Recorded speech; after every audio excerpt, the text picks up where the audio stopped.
우리 다 같이 사도신경으로 신앙 고백하겠습니다.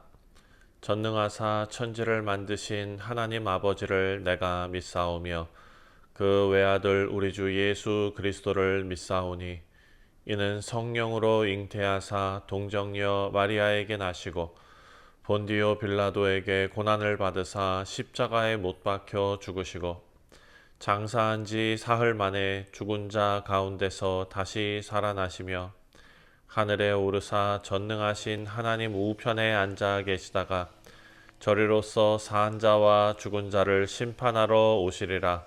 성령을 믿사오며 거룩한 공예와 성도가 서로 교통하는 것과 죄를 사하여 주시는 것과 몸이 다시 사는 것과 영원히 사는 것을 믿사옵나이다. 아멘. 찬송가 208장입니다. 내 주의 나라와 함께 찬송하겠습니다.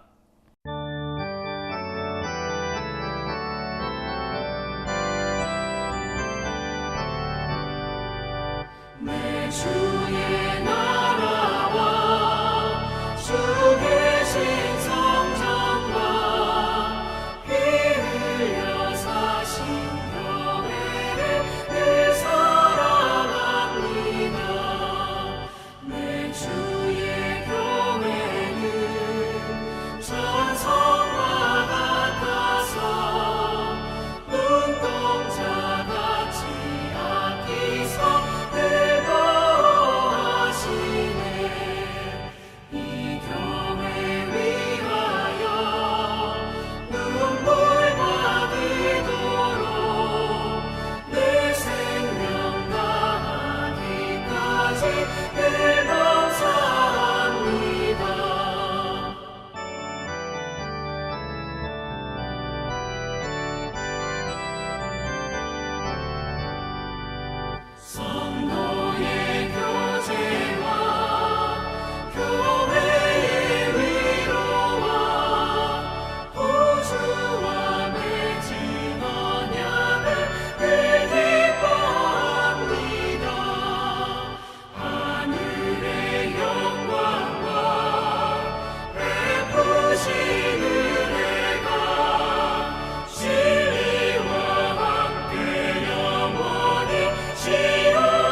자, 오늘 우리에게 주시는 하나님의 말씀은 누가복음 22장 24절부터 38절까지 말씀입니다. 또 그들 사이에 그중 누가 크냐 하는 다툼이 난지라 예수께서 이르시되 이방인의 임금들은 그들을 주관하며 그 집권자들은 은인이라 칭함을 받으나 너희는 그렇지 않을지니 너희 중에 큰 자는 젊은 자와 같고 다스리는 자는 섬기는 자와 같을지니라. 앉아서 먹는 자가 크냐 섬기는 자가 크냐 앉아서 먹는 자가 아니냐. 그러나 나는 섬기는 자로 너희 중에 있노라. 너희는 나의 모든 시험 중에 항상 나와 함께한 자들인즉 내 아버지께서 나라를 내게 맡기신 것 같이 나도 너희에게 맡겨 너희로 내 나라에 있어 내 상에서 먹고 마시며 또는 보좌에 앉아 이스라엘 12지파를 다스리게 하려 하노라. 시몬아, 시몬아, 보라. 사탄이 너희를 밀가루로 하려고 요구하였으나 그러나 내가 너를 위하여 내 믿음이 떨어지지 않기를 기도하였노니 너는 돌이킨 후에 네 형제를 굳게 하라. 주여, 내가 주와 함께 오게도 죽는 데에도 가기를 각오하였나이다. 베드로야, 내가 네게 말하노니 오늘 닭 울기 전에 네가 3번 나를 모른다고 부인하리라. 그들에게 이르시되 내가 너희를 전대와 배낭과 신발도 없이 보내었을 때 부족한 것이 있더냐? 없었나이다. 이제는 전대에 있는 자는 가질 것이요 배낭도 그리하고 검 없는 자는 겉옷을 팔아 살지어다. 내가 너에게 말하노니 기록된 바 그는 불법자의 동류로 여김을 받았다 한 말이 내게 이루어져야 하리니 내게 관한 일이 이루어져 감이니라.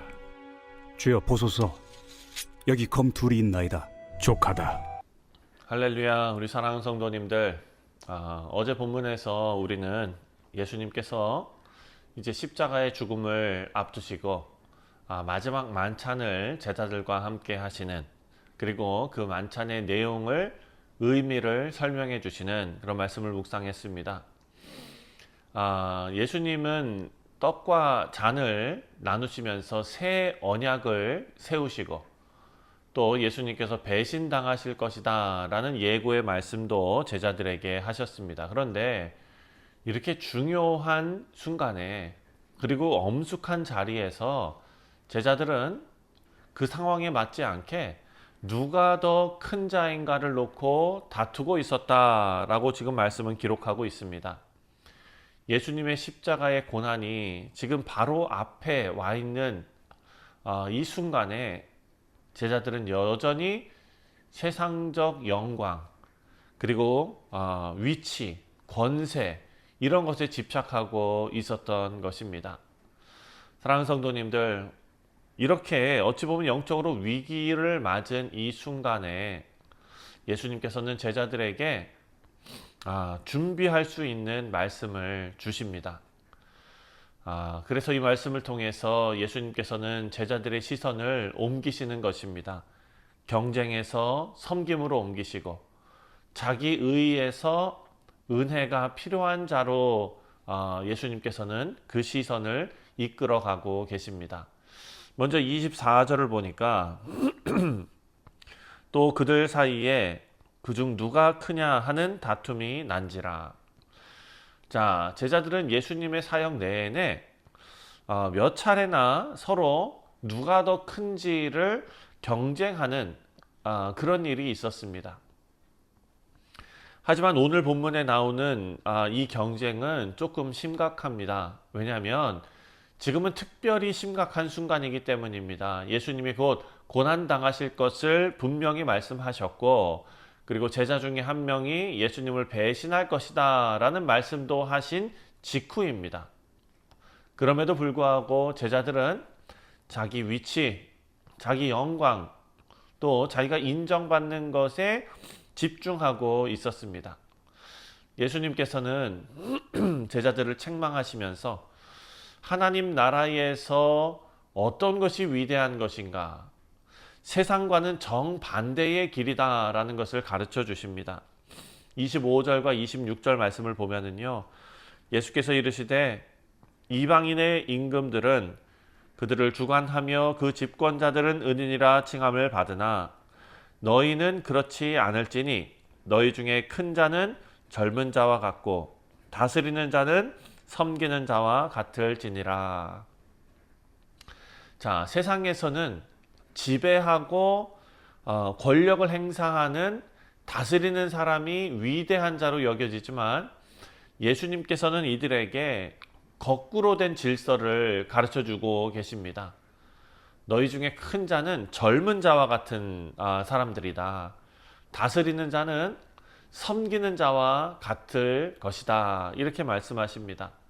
여러분, 젊은 자는 우리가 잘 아는 대로 그때 당시 문화에서는 가장 낮은 자리를 차지하는 그런 존재였지요.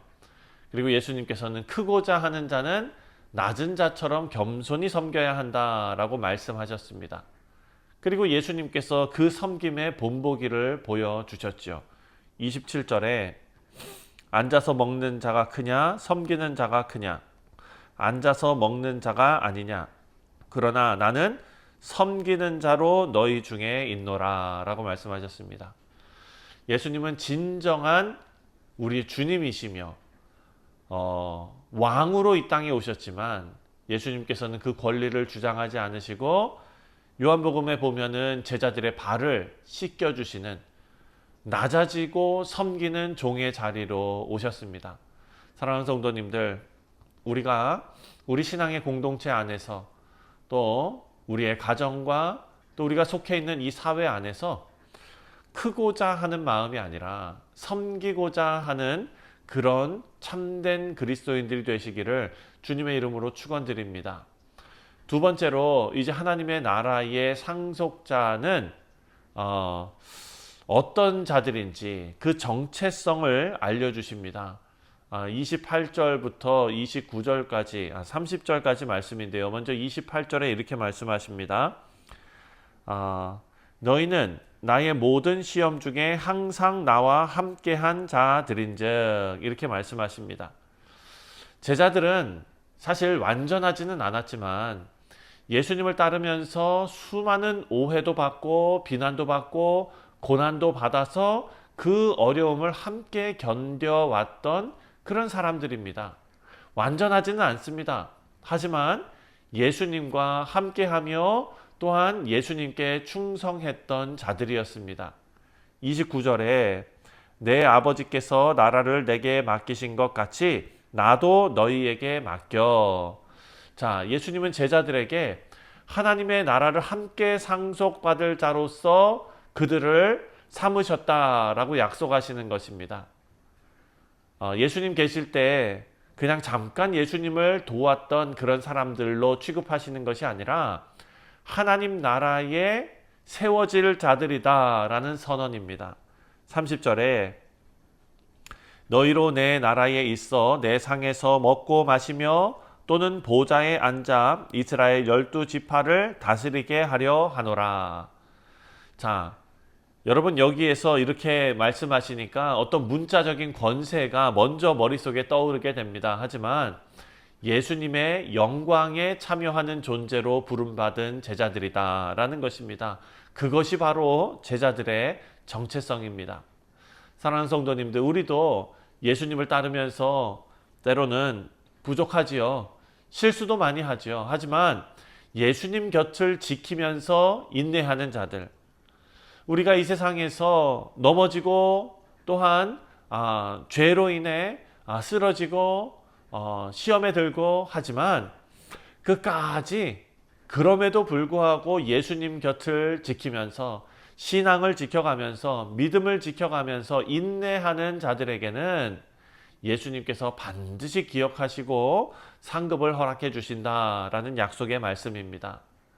세 번째로 예수님께서는 제자들에게 당부하십니다. 깨어 기도하면서 믿음을 지켜야 한다. 예수님께서 시몬 베드로를 향해서 경고를 하십니다. 31절입니다. 시몬아 시몬아 보라, 사탄이 너희를 밀 까부르듯 하려고 요구하였으나. 자, 밀 까부르다라는 것은요, 심하게 흔들어 가지고 여러분 잘 아시는 대로 이렇게 곡식들을 쭉정이를 날려버리는 그런 과정이지요. 사탄은 제자들의 믿음을 흔들고 무너뜨리려고 한다라는 것입니다. 그런데 놀라운 사실은 예수님이 그 상황을 막지 않으시고 그냥 두십니다. 하지만 그들의 믿음이 완전히 무너지지 않도록 중보기도 하셨다라는 것입니다. 32절입니다. 그러나 내가 너희를 위하여 내 믿음이 떨어지지 않기를 기도하였노니 너는 돌이킨 후에 내 형제를 굳게 하라. 자, 예수님은 베드로의 실패를 미리 아셨다는 것이죠. 하지만 베드로가 다시 회복해서 그 형제들을 신앙으로 온전히 서게 그를 도울 것이다 라는 것을 내다보셨던 것입니다. 하지만 베드로는 뭐라고 말합니까? 자신의 의지와 충성심을 생각하며 말합니다. 33절입니다. 그가 말하되 주여 내가 주와 함께 오게도 죽는 데에도 가기를 각오하였나이다. 실상은 그렇지 않았죠. 예수님께서 베드로에게 냉정하게 말씀하십니다. 34절입니다. 이르시되 베드로야 내가 내게 말하노니 오늘 닭 울기 전에 내가 3번 나를 모른다고 부인하리라 하시니라. 사랑하는 성도님들, 이 이야기를 통해서 우리는 우리에게 믿음이라는 것은 우리가 결심한다고 되는 것이 아니라 예수님의 중보, 예수님께서 도와주심에 달려있다라는 사실을 우리에게 알려주고 있습니다. 우리가 흔들리고 실수하고 하지만 주님은 우리를 버리지 않으시고 믿음이 다시 일어나도록, 우리의 신앙이 다시 일어나도록 기도하시며 붙드신다라는 사실을 알 수가 있습니다. 마지막으로 예수님께서는 제자들에게 고난의 때를 대비하라 라고 말씀하십니다. 35절입니다. 그들에게 이르시되 내가 너희를 전대와 배낭과 신발도 없이 보내었을 때에 부족한 것이 있더냐? 이르되 없었나이다. 자, 예수님께서 전도 여행 때 제자들을 보내실 때 제자들이 하나님의 공급하심에 의지하여 보내셨다라는 것입니다. 그리고 그들은 부족함이 없이 사역할 수 있었습니다. 이것은 간증입니다. 하지만 이제는 상황이 바뀝니다. 36절 보니까 이르시되 이제는 전대 있는 자는 가질 것이요 배낭도 그리하고 검 없는 자는 겉옷을 팔아 살지어다 라고 말씀하십니다. 여러분, 이것은 이제부터 제자들이 세상의 적대적인 그런 저항과 그리고 고난 가운데 복음을 전하게 될 것이다 라고 미리 알려주시는 말씀입니다. 이제 훈련의 시간은 끝났습니다. 훈련의 시간에는 필요한 모든 것을 다 공급해 주시지만 전면적인 영적인 전투의 현실이 이제 제자들 앞에 펼쳐지게 될 것이다 라는 것이죠. 그래서 예수님은 이사야 53장의 말씀을 인용하시면서 범죄자들과 함께 셈을 받게 될 것이다 라고 경고하시며 말씀하십니다. 이제 예수님의 고난이 시작이 되었고 제자들도 그 고난을 피할 수 없게 되었습니다. 그랬더니 제자들은 예수님의 이 말씀을 문자적으로 이해하면서 오해하며 이렇게 말합니다. 예수님의 그 숨은 뜻을 알지 못하고 38절에 그들이 여짜오되 주여 보소서 여기 검 둘이 있나이다. 대답하시되 족하다 하시니라. 예수님은 제자들이 이 일에 대해서 제대로 이해하지 못하고 있었다는 것을 알고 계셨습니다. 하지만 더 이상 설명하려고 하지 않으시고 그들에게 말씀하십니다. 이제 족하다. 예수님은 더 설명하지 않으시고 말씀을 멈추셨습니다. 제자들이 아직 충분히 이해하지 못하고 있지만 곧 제자들의 삶에서 고난과 그리고 복음 증거하는 그 현실을 직접 체험하며 마주하게 될 것이기 때문입니다. 우리 사랑하는 성도님들, 오늘 본문 말씀은 예수님의 십자가 고난 바로 직전에 예수님께서 제자들에게 남기신 그 사역과 그리고 어떻게 살아야 할 것인지, 어떻게 신앙을 지켜야 할 것인지 그것을 알려주는 말씀입니다. 첫 번째로 우리가 세 가지를 생각했는데요. 하나님의 나라에서는 섬김이 위대한 것이다 라는 것을 깨닫게 하여 주셨습니다. 예수님의 뒤를 따르는 제자들뿐만 아니라 우리 모두는 권리가 아닌 섬김의 자리로 부름받았다라는 것을 일깨워주고 있습니다. 그리고 두 번째로 시련 가운데에서도 고난 가운데에서도 예수님께서는 우리를 붙들어 주신다라는 것입니다. 연약하지만 주님은 우리를 위해서 기도하시고 또 회복의 은혜를 준비하시는 분이십니다. 베드로가 중요한 예입니다. 주님 앞에 자신만만했던 베드로가 이제 주님을 부인하고 심한 좌절에 빠지게 될 것입니다. 하지만 그런 베드로를 예수님께서 다시 일으키시고 부활하신 주님께서 찾아 그를 회복시키시는 것을 우리가 보게 될 것입니다. 예수님께서는 우리의 시련 가운데에서도 우리를 돌보시는 분이십니다. 그리고 마지막으로 믿음의 전투를 우리는 준비해야 합니다. 고난의 시대에 우리가 안일함으로 영적인 가드를 다 내려놓고 있는 것이 아니라 기도와 준비된 자세로 예수님 앞에 나아가야 될 줄 믿습니다. 우리 주님은 제자들의 연약함을 아셨습니다. 제자들을 향해서 기대를 가지고 계셨고 또한 사랑을 거두지 않으셨습니다. 오늘 우리도 마찬가지이죠. 우리 부족함과 그리고 우리의 그런 흔들림 속에서도 우리 주님께서는 우리를 훈련시키시고 우리를 사용하기를 기뻐하시는 줄 믿습니다. 우리 사랑하는 성도님들이 이 아침에 오늘 하루를 살아가면서 우리가 겸손히 주님 섬기고 또 깨어 기도하고 믿음의 경주를 잘 준비하는 우리 성도님들 다 되시기를 주님의 이름으로 축원드립니다. 기도하겠습니다.